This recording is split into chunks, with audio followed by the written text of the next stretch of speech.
భయ్య diesel wash అంటే ఏంది? భయ్య డీజిల్ వాష్ అంటే ఏం లేదు, మనం నార్మల్గా వాటర్ వాష్ అనేది ఎలా చేపిస్తామో ఇది కానీ అలాగే ఉంటుంది. ఇక్కడ డీజిల్ వాటర్ వాష్ అనేప్పటికి చాలా మంది ఏంటంటే మొత్తం ట్యాంక్ డోర్ల మీద ఏదో డీజిల్ అనేది స్ప్రే చేసి వాటర్ వాష్ చేపిస్తే అది డీజిల్ వాటర్ వాష్ అనేస్తారు అంతే. ఓకే, ఓల్ పద్ధతిలో అది డీజిల్ వాష్ ఓకే కాదనలేదు.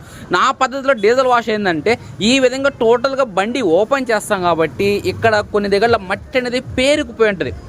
ఓకేనా, ఇలా డీజిల్ కొట్టి ఒక హాఫ్ అన్ అవర్ కానీ 1 అవర్ కానీ నానపెట్టి మళ్ళీ ఒక డీస్లో మళ్ళీ డీజిల్ పోసుకొని మొత్తం బ్రషింగ్ చేస్తాం, మొత్తం బ్రష్ చేసి రుద్దేస్తాం మొత్తం బాడీ మొత్తం. అవి ఊరికేం రుద్దలేదు, 450 రూపాయలు సర్వీస్ ఛార్జ్ చేస్తాను దానికి, ఊరికే నేనేం చేయను. అలా ఏంటంటే మొత్తం ఎక్కడెక్కడ మట్టి ఉందో ప్రతి ఒక్క స్టెప్ నట్లు బోల్డ్లు గిట్లు మొత్తం బ్రషింగ్ చేస్తాను. లాస్ట్లో మొత్తం బ్రష్ చేసి రుద్దిన తర్వాత ఇదే విధంగా తీసుకెళ్ళి వాటర్ వాష్ చేపించేస్తాను.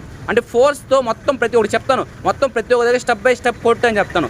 ఇలా కొట్టిన తర్వాత ఆడ నుంచి మట్టి రెస్ట్ గిస్ట్ మొత్తం వేసి బోల్ట్ ఫ్రెష్ అవుతుంది, బండి కానీ చాలా ఫ్రెష్గా ఉంటుంది. అది నాకు ఇష్టమైనది.